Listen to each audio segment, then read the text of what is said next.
Bienvenue sur Animaux Physio-Ostéo, le podcast dédié au bien-être animal.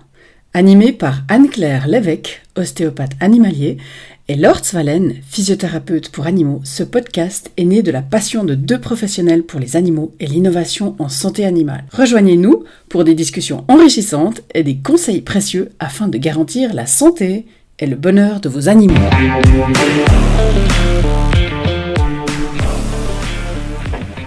Bonjour, bienvenue à Fanny Doise, bienvenue sur Animaux Physio-Ostéo, le podcast qui est dédié au bien-être animal. Aujourd'hui, on a Fanny Doise qui est massothérapeute animalier et humaine. Et je suis en compagnie évidemment d'Anne-Claire. On va commencer par une question toute simple. Fanny, est-ce que tu peux te présenter à nos auditeurs ? Alors, bonjour à toutes les deux. Merci beaucoup de m'avoir invitée sur votre podcast du bien-être animal. Je viens du médico-social, j'y ai travaillé pendant une quinzaine d'années, d'abord dans l'éducation spécialisée, pour les enfants, pour les adultes. Ensuite, j'ai fait de l'équithérapie pendant plusieurs années, de l'équicoaching. Et puis, j'ai fait un master en management, j'ai travaillé comme chef de service dans différents secteurs. Et puis, je me suis de nouveau spécialisée dans tout ce qui était audit, projet, qualité. Je me suis un peu perdue au niveau des valeurs parce que je m'y retrouvais pas au niveau de l'humain qui était censé être au cœur. Donc j'ai cherché ce que je pouvais faire. Et puis avec mon compagnon, donc dans ce lieu qui vous accueille aujourd'hui, c'est la rénovation en fait d'un ancien relais postal. Et puis l'idée c'était vraiment de pouvoir accueillir des créateurs et l'artisanat suisse et européen avec de belles valeurs éthiques. Et le projet s'est transformé au fil des années. Et aujourd'hui, effectivement, je suis massothérapeute pour animaux et pour humains. Parfait. Donc en fait, on est à l'avenue de... Route de Chardonne. La route de Chardonne. 45. À Chèvres. Si jamais vous voulez passer voir, il y a des habits, des bijoux, des cartes, plein de jolies petites choses pour faire des cadeaux personnalisés et puis un petit peu spéciaux. Merci. Donc, n'hésitez pas à passer. Voilà, du coup, merci pour cette présentation. On va commencer par des questions un peu générales. Est-ce que tu peux nous expliquer ce que c'est la massothérapie pour les animaux et puis comment elle diffère en fait la massothérapie pour les humains ? Alors, dans mon approche, il n'y a pas de différence. C'est-à-dire que pour moi, la massothérapie, j'ai une approche globale de l'animal ou de l'humain. C'est-à-dire que la formation de massothérapie, c'est une approche tissulaire, donc les muscles, les tendons, les nerfs, les fascias. Et puis, dans mon parcours, j'ai voulu développer aussi tout ce qui était énergétique et ostéopathique. Je ne suis pas ostéopathe, j'ai une approche ostéopathique parce que des thématiques m'intéressent, mais quand j'accompagne un animal ou un humain, j'ai la même approche. À quelque chose près, parce que l'humain, il y a beaucoup plus de conscient ou des fois de non-dit, ou donc bien sûr qu'il y a ça change de fait, mais moi, dans ma manière d'accompagner, c'est la même. Ok. Ouais, mais en fait, du coup, la massothérapie en elle-même, c'est quoi ? Tu fais des massages, tu fais des pressions, quelles sont un peu tes techniques, en fait, ou... Alors, ça diffère vraiment d'une personne ou d'un animal à un autre. C'est vraiment ça l'approche globale. C'est pouvoir se dire que on fait du cas par cas, évidemment. J'ai aucun protocole. Certains massothérapeutes ont des protocoles et ça fonctionne très bien. Moi, c'est vrai que des fois, je vais vraiment utiliser que mes mains au niveau du tissulaire ou avec des trigger points ou avec, à un moment donné, des vides énergétiques. Donc, je vais travailler en énergétique. Des fois, je vais plus utiliser les ventouses. Ça va être vraiment très différent en fonction peut-être de ce que la personne va pouvoir me dire de ses besoins ou moi de ce que je vais pouvoir sentir au niveau du toucher ou en termes énergétiques de me dire ah tiens là ça sera plus intéressant de travailler en crânio-sacré ou de pouvoir juste libérer au niveau des muscles et des fascias. Voilà, ça sera vraiment en fonction du ressenti du moment. Et du coup, est-ce que tu peux nous en dire un peu plus sur les bienfaits de la massothérapie et en même temps, quand est-ce qu'on va savoir qu'on doit venir te voir ou qu'on doit t'amener notre animal ? Il y a deux choses. Il y a ce que j'observe le plus souvent quand les gens viennent d'eux-mêmes, c'est-à-dire un moment de détente, où ça c'est quelque chose, on va dire, d'assez simple et bienveillant que l'humain veut apporter à son animal en disant bah là il a vécu une période un peu stressante, j'aimerais bien venir vous voir. où je commence à sentir que mon animal a un peu des douleurs, il a des difficultés à se lever, à monter sur le canapé, à descendre du coffre. Et dans ces cas-là, soit peut-être que c'est un peu de l'arthrose parce que c'est quelque chose qui est connu, ou c'est pas connu, ça n'a pas été vérifié à la radiographie et donc c'est juste des suspicions.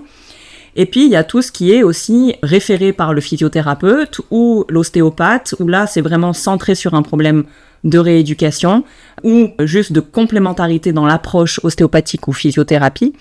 Et dans ces cas-là, moi, je vois en fonction de ce qu'il y a à faire. Ce qui est intéressant aussi, c'est que ça concerne tous les animaux, que ce soit des animaux de loisirs de compagnie, des animaux de parcours, d'agility, de sport, des sportifs de haut niveau, des animaux vieillissants, c'est vraiment ou parfois aussi des problèmes de comportement. Là, j'ai eu dernièrement des problèmes de comportement avec le vétérinaire comportementaliste ou aussi la communication animale. On fait des bonnes associations, donc c'est assez intéressant. Au niveau des bienfaits, je vais pas tous les détailler, vous irez voir le site internet bien-être-animal.ch, mais il y en a vraiment une multitude, que ce soit au niveau de la relaxation, de la mobilité, la souplesse des tissus, que ce soit la diminution des douleurs, etc., etc. Tu as décrit un peu les types d'animaux que tu pouvais recevoir, mais tu nous as pas dit quelle espèce. Tu peux avoir un peu... C'est vrai, chien, chat, chevaux. Ok, principalement du coup, ces trois-là. Ceux que j'ai vraiment le plus, ce sont les chiens, après les chevaux et ensuite les chats. Mais il y a quand même de plus en plus d'humains qui ont des chats qui font appel parce qu'ils ont vraiment conscience des bienfaits de la massothérapie. Donc c'est chouette, je suis très contente. Et est-ce que tu peux juste détailler le point où tu expliquais la relation avec les vétérinaires comportementalistes ou la communication animale? Ça m'intéresse un peu, ou nous donner un cas concret pour essayer de comprendre un peu plus l'impact de la massothérapie sur le comportement. Une jeune chienne qui avait vraiment beaucoup de difficultés dans la foule, avec les bruits, les cris d'enfants, le mouvement. Ça, c'était assez intéressant de travailler avec la vétérinaire comportementaliste parce que il y avait tout ce qui était habituation, il y a eu toute une phase aussi avec un support médicamenteux. Et puis, il y avait aussi le fait de travailler avec la communication animale, savoir d'où ça venait, l'origine, comprendre juste le terrain. Et puis au niveau de la massothérapie, là j'étais moi vraiment que en énergétique et en bien-être. Dans des situations où elle était seule et par exemple dans des situations où il y avait 3 autres chiens. Pas juste à côté, un petit peu plus loin, juste avec du mouvement, etc. Donc on a commencé comme ça et ça c'est pas résolu, mais il y a vraiment une amélioration. Là, ça fait la 5e séance. Donc, du coup, tu faisais des séances où elle était vraiment toute seule. Oui. Et des séances où elle était avec d'autres chiens. Oui. Et donc, par la détente musculaire, tu lui montrais qu'elle pouvait être bien, même en compagnie d'autres chiens. C'était ça l'idée? En fait, l'idée, c'est de travailler en énergétique et de travailler sur l'association de la détente et du moment. Donc, la détente musculaire en solo était intégrée, le corps intègre, et puis c'était reproduit quand il y avait 2, 3, 4 autres chiens. Donc en fait, le bien-être était le même, et l'idée c'était vraiment que le corps et l'esprit puissent intégrer que quand il y a du monde ou qu'il n'y a pas de monde, ça change rien. Alors, tu nous as déjà parlé de l'arthrose, du comportement. Est-ce que tu as des problèmes de santé spécifiques qui sont récurrents, que tu peux traiter ou améliorer par la massothérapie? En termes de récurrence, de fréquence, des animaux qui ont des dysplasies, des chiens qui ont des dysplasies, on parlait avant des ligaments croisés. Donc ça, on va dire que c'est vraiment les choses les plus fréquentes qui viennent. J'ai aussi beaucoup d'animaux qui viennent parce que c'est des animaux de sport qui font de l'agility ou des concours équestres. Et puis là, c'est vraiment préparation, récupération physique. Donc c'est pas de la pathologie, mais c'est plus un entretien quotidien qui permet d'améliorer les prestations sportives et puis le bien-être du corps. Parce que comme tout sportif, qu'il soit humain ou animaux, il y a un besoin d'entretien pour être performant et pour avoir un corps en bonne santé. Est-ce que tu peux nous dire comment se déroule une séance en massothérapie? Si tu as un protocole, des habitudes, un peu comment ça se passe pour aiguiller les propriétaires?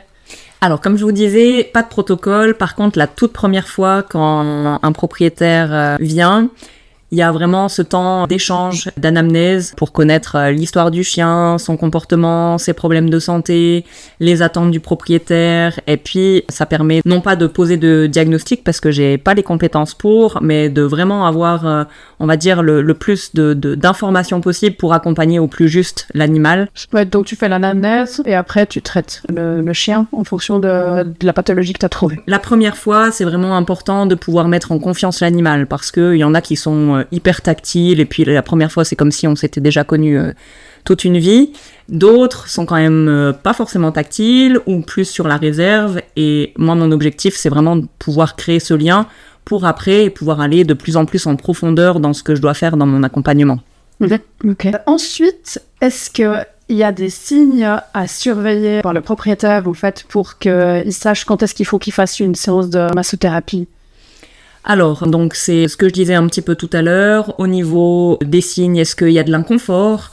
Est-ce que quand il monte les escaliers, qu'il descend les escaliers, le coffre, le canapé, tout ça, lors des transitions, c'est un petit peu compliqué. Évidemment, les boiteries. Ce qui est aussi changement de comportement. On n'y pense pas toujours, mais des fois, notre animal, il a des comportements un peu plus brusques ou au contraire un peu plus apathiques. Ah bah tiens, on n'arrive pas forcément à savoir pourquoi. Voilà, avoir ce réflexe, mais est-ce qu'il a mal quelque part? Des changements d'attitude de façon globale, que ça soit le jeu, l'alimentation ou des comportements. Ça c'est des indicateurs qui sont facilement repérables par les propriétaires. On voit souvent des chiens qui deviennent un peu plus agressifs. Exactement, ouais. Quand ils ont des douleurs, effectivement. On se rend pas compte à quel point, enfin oui, on peut se rendre compte si nous on l'a vécu, mais comme la douleur chronique, donc la douleur qui s'installe, peut vraiment devenir dérangeante et pesante. On pense que le corps s'habitue, mais pas du tout. C'est vraiment compliqué à gérer. Donc quand ça fait plusieurs mois que la douleur est présente, ça peut vraiment avoir un impact sur le comportement. Et est-ce qu'à contrario, tu as des contre-indications pour une séance de massothérapie? Oui, alors tout ce qui est chien ou jument, donc tout ce qui est gestation, il y a des périodes qui sont à respecter. On peut masser sur des périodes, mais il y a des périodes où on ne peut pas. Tout ce qui est fièvre, tout ce qui est inflammation, tout ce qui est finalement on se dit ah mais je sais pas ce qu'a ma chienne. Le premier réflexe en fait c'est d'aller voir le vétérinaire, c'est pas le massothérapeute. Donc voilà, c'est les plus fortes. Tout ce qui est vaccin, on vient pas faire masser son chien juste après un vaccin, sinon en fait on vient drainer et on élimine l'effet du vaccin. Par contre, on peut venir 48 ou 72 heures plus tard, comme ça on draine les métaux lourds, ça c'est très intéressant. Pareil pour le vermifuge, on vient pas juste après un vermifuge parce que sinon on élimine les effets du vermifuge. Voilà, il y a d'autres contre-indications qui sont spécifiées sur mon site, mais je vais pas rentrer dans les détails. Comme les fractures ouvertes. Voilà, c'est ça. Bon, ça c'est tellement évident, mais c'est vrai que peut-être il faudrait le dire, mais ça c'est vraiment très évident. Ouais, il y a quand même, moi je dis toujours red flag. Exactement. Exactement. Voilà. Ouais. Et si vous avez un red flag, vous allez voir votre vétérinaire et après on regarde ce qui peut se passer. Est-ce que tu peux nous dire quelles doivent être les qualités pour être une bonne massothérapeute? Alors, je sais pourquoi je l'étais pas avant, parce que je me dis souvent, mais pourquoi j'y ai pas pensé avant? Bien sûr que ma passion, c'est les animaux, et puis, mais avant, je n'aurais pas été capable, je pense, parce que il faut de la patience, et je ne suis pas quelqu'un de très patient, sauf avec les animaux, mais il faut beaucoup d'adaptation. Il faut suivre l'animal. Alors, il faut un cadre, bien sûr, mais il faut un cadre bienveillant et souple. C'est-à-dire que vraiment, moi, je m'adapte. Si l'animal a besoin de se lever, d'aller faire des choses, ben, il va faire ses choses et puis il revient.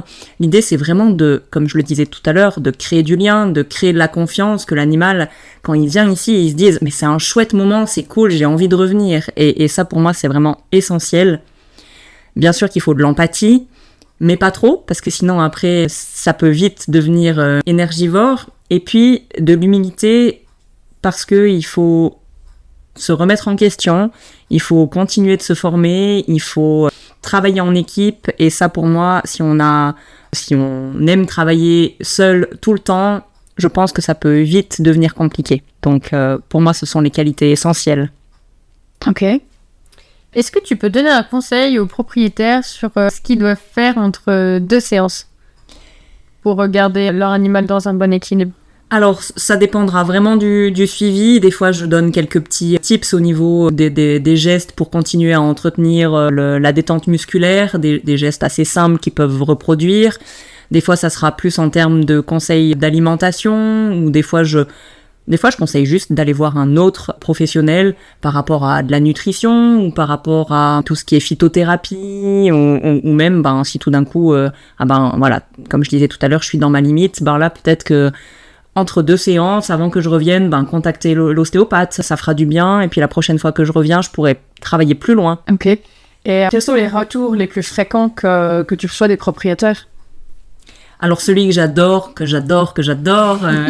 qui nourrit mon bien-être et aussi un peu mon ego, je dois dire, c'est tout ce qui est arrêt de boiterie. Ça, je surkiffe absolument.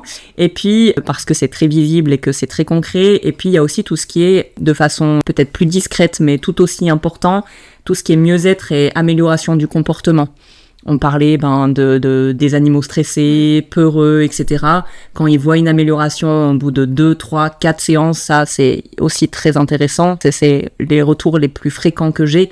Après, il y a tout ce qui est binôme, que ce soit les binômes cavaliers-chevaux, que ce soit les binômes humains-chiens.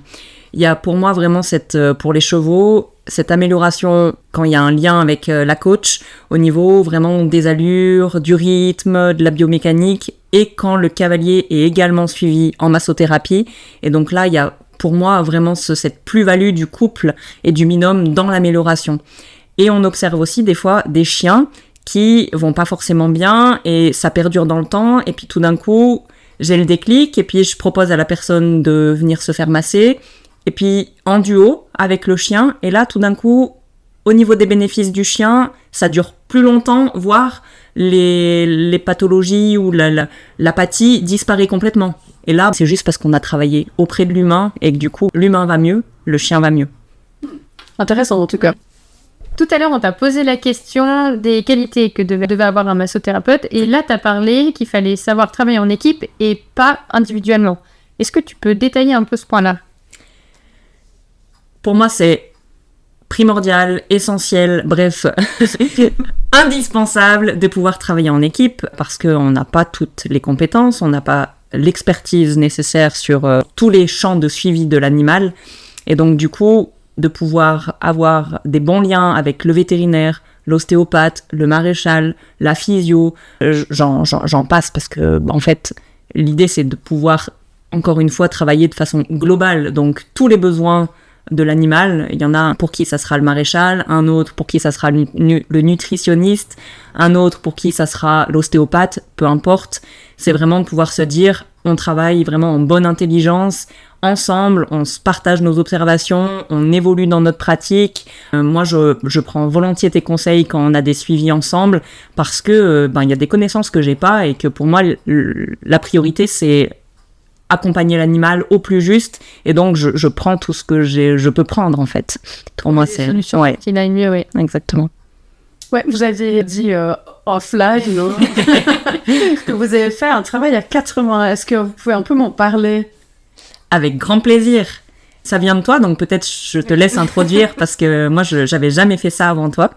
Alors mon idée, pendant les séances d'ostéo, ça m'arrivait souvent de me retrouver bloquée avec mon panel de techniques. J'arrivais pas à faire passer certaines dysfonctions, et j'avais beau me dire, bon, elle est peut-être en ostéo, on va parler parfois de primaire et de secondaire, donc je me disais peut-être qu'elle dépend d'une autre dysfonction, alors que j'essayais d'aller relâcher ailleurs pour venir, mais j'avais toujours cette zone qui me gênait.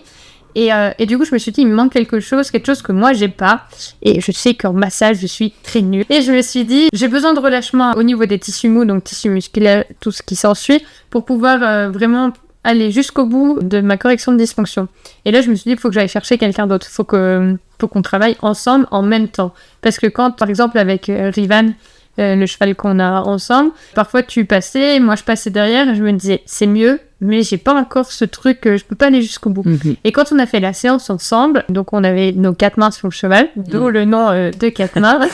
Là, ça a été juste super fluide. Je te disais, j'arrive pas à faire passer là, tu massais et hop, ça passait. Ouais. Et même, je me souviens au niveau de la charnière thoracolombaire, donc c'est la dernière thoracique avec la première lombaire. Toi, tu massais au niveau des fessiers, donc vraiment sur l'arrière du cheval. Et et tout s'est délié d'un coup et j'ai juste eu besoin de faire une petite pression supplémentaire et hop, c'est passé. Et avant, j'aurais jamais pu faire passer cette dysfonction jusqu'au bout. Pour moi, cette séance, et donc cette première séance finalement découverte où tu m'as bien guidée, c'était vraiment hyper fluide et les bénéfices étaient visibles directement en fait. C'est ça qui était assez alors je dirais pas magique mais qui était assez plaisant parce que quand Rivan c'est un cheval de sport, quand t'as des besoins réguliers au niveau de la détente puis que tu observes que ça revient de façon quand même assez régulière, au bout d'un moment, tu as aussi tendance à te dire mais qu'est-ce que je fais faux ou qu'est-ce qui suffit pas parce que ce cheval, il est hyper bien suivi, qu'il a tout ce qu'il doit avoir. Et puis là, cette séance 4 mains, c'était vraiment incroyable au niveau du ressenti. Et puis, effectivement, tout se déliait assez facilement et assez instantanément.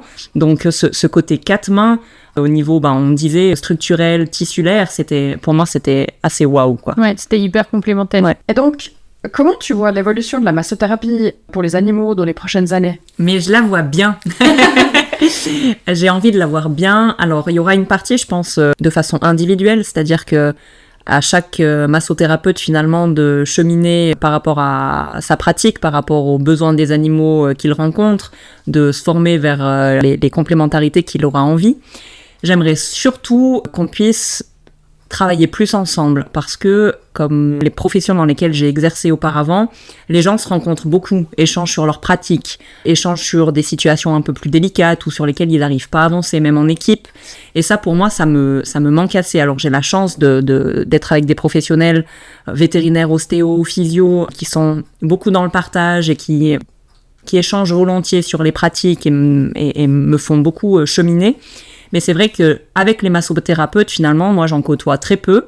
Quand moi, je suis absente, j'ai peu de personnes que je peux recommander parce que je connais peu de gens. Donc, du coup, c'est vrai que j'aimerais bien qu'on puisse cheminer sur ce côté-là, en fait, travailler plus ensemble, se rencontrer peut-être davantage, se rencontrer, en fait, tout court, puisque actuellement, on ne se rencontre pas. Et aussi, peut-être, comme il existe déjà en France, des séminaires ou des week-ends où, en fait, on est pluriprofessionnel. Et on va venir en fait échanger sur un week-end autour de tables rondes, autour de thématiques et entre toutes les professions autour du bien-être animal. Et ça vraiment j'adorerais ça qu'on puisse organiser ça en Suisse, ce serait un petit peu top. Il faut faire un appel à tous les massothérapeutes. Et puis est-ce que tu vois qu'il y a des tendances ou des développements qui sont intéressants dans ce domaine maintenant ? Il y a quelque chose qui ressort du lot dans les formations ou bien Alors, je crois que c'est quelque chose de très personnel. Je suis pas sûre qu'il y ait des tendances. Moi, c'est vrai que je lis beaucoup, mais finalement sur des tendances qui sont pas tellement à la massothérapie parce qu'en Suisse ou même en France, on n'est pas très très évolué par rapport à cette pratique comparé à l'Angleterre ou aux États-Unis ou même l'Allemagne où il y a beaucoup plus de formations. C'est vrai que là, c'est à chacun, je pense, d'aller vers ce qui l'intéresse, que ce soit les formations ou des week-ends dont je parlais qui sont organisés en France ou ailleurs. Alors, c'est vrai que moi, je suis un peu monolingue, donc des fois je suis assez vite finalement privée au niveau des échanges possibles, ou même des webinaires, des choses comme ça. Mais voilà, ce que je peux dire, c'est, je pense, quelque chose d'assez individuel que d'être dans cette veille professionnelle et cet intérêt de ce qui se passe autour du bien-être et la massothérapie et de l'ostéopathie animale. Ok. Eh ben, merci Fanny pour cet échange très intéressant. Grand plaisir. On a passé un bon moment. C'était très chouette. On espère que nos auditeurs sont contents et qu'ils en auront appris un peu plus sur la massothérapie et pourquoi pas que ça leur a donné envie de faire suivre leurs animaux et même eux-mêmes, du coup, chez toi à HL. Oui, faire le binôme directement. Voilà.